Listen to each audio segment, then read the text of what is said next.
আসসালামু আলাইকুম। সবাই কেমন আছেন? আশা করি সবাই ভালো আছেন। আমিও আলহামদুলিল্লাহ ভালো আছি।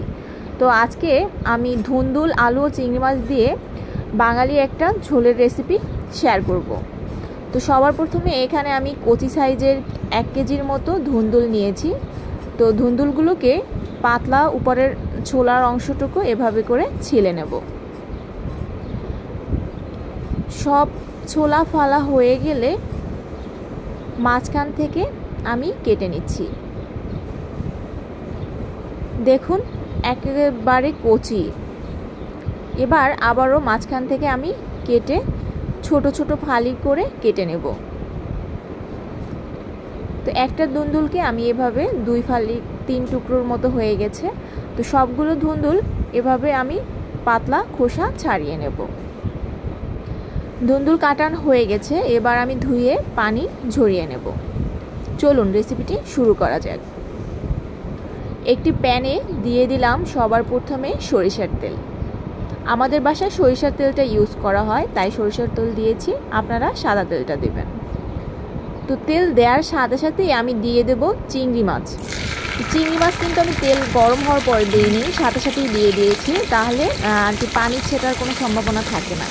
তো মাছটাকে আমি লাল করে হালকা করে ভেজে নেব।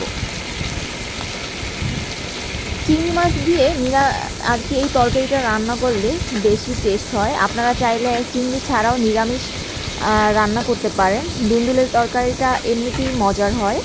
তো আমি একটু টেস্টের জন্য চিংড়ি মাছ এখানে দিয়ে দিলাম। চিংড়ি মাছগুলোকে লাল করে ভেজে নিতে হবে।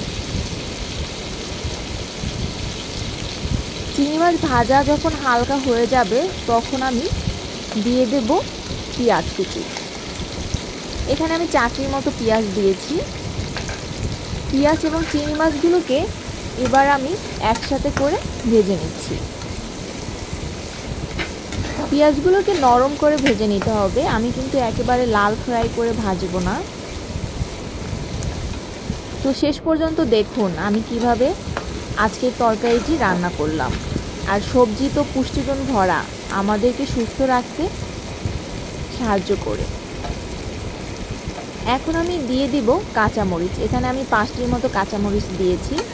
কাঁচামরিচ দিয়েই এই হালকা ঝালে এই রেসিপিটা আমি তৈরি করব। এখন আমি বড় সাইজের 2টো আলু এভাবে কুটে দিয়ে দিয়েছি। আলুটাকে পেঁয়াজ এবং চিংড়ি মাছের সাথে আমি ভেজে নেব। আমি কিন্তু আর কোনো মশলা এখন ইউজ করব না, পরে করব যখন আলুটা ভাজা হয়ে যাবে। আলু দ্রুত সেদ্ধ হয়ে আসার জন্য দিয়ে দেব পরিমাণ মতো লবণ। লবণ দেওয়ার পরেও আমি আবার আলুটাকে ভেজে নেব। ধুন্দুল কিন্তু অনেক নরম সবজি, দেওয়ার সাথে সাথে সেদ্ধ হয়ে যায়। তো প্রথমে কিন্তু আমি আলুটাকে প্রসেস করে রান্না করে নেব। যখন হাফ সেদ্ধ হয়ে আসবে ঠিক সেই টাইমে কেটে রাখা ধুন্দুলগুলো দিয়ে দেব। এবার আলুটাকে আমি খুব ভালোভাবে ভেজে নিয়ে দিয়ে দিচ্ছি হাফ টেবিল চামচ হলুদের গুঁড়ো। ধনিয়ার গুঁড়ো দিয়ে দিলাম সামান্য, আর সামান্য মরিচের গুঁড়ো দিয়ে দেব। কাঁচামরিচ যেহেতু দিয়েছি, তো আমি মরিচের গুঁড়োটা শুধু কালার আসার জন্য দিব। এবার সামান্য পরিমাণ পানি দিয়ে আমি মশলার সাথে আলুটাকে কষিয়ে নেব। আলু সেদ্ধ হয়ে আসার জন্য আমি ঢেকে প্রায় 5 মিনিটের মতো রান্না করে নেব। 5 মিনিট পরে ফিরে আসছি। দেখুন আলু কষানো হয়ে গেছে, আর আলুটা দেখেই মনে হচ্ছে হাফ সেদ্ধ হয়ে এসেছে। সেদ্ধ কিন্তু হয়ে গেছে আলু।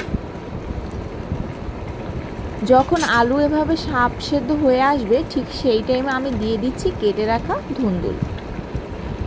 ধুন্দুল দেওয়ার পরে আমি কোনো অতিরিক্ত পানি আর অ্যাড করব না। আলু আর মশলার যে পানিটা আছে এই পানিতেই ধুন্দুলের রান্নাটা হয়ে যাবে, কারণ ধুন্দুল থেকেও পানি বের হবে, তাই আমি আর অতিরিক্ত কোনো পানি দিব না। তো এবার আমি আলু এবং মশলার সাথে ধুন্দুলটাকে কষিয়ে নিচ্ছি। সব মশলার সাথে মিক্সড করে প্রায় 10 মিনিটের মতো আমি ঢেকে দিচ্ছি। 10 মিনিট পরে ফিরে আসছি। দেখুন ধুন্দুল থেকে কিন্তু অনেক পানি বের হয়ে এসেছে। এখন ধুন্দুলের এই পানি দিয়ে রান্না করা হয়ে যাবে। আরও প্রায় আমি 7 মিনিটের মতো পানিটাকে একটু টানিয়ে নেব। আর ধুন্দুল কিন্তু ইতিমধ্যেই সেদ্ধ হয়ে গেছে। আলু তো আগে থেকেই সেদ্ধ করা হয়ে গেছে।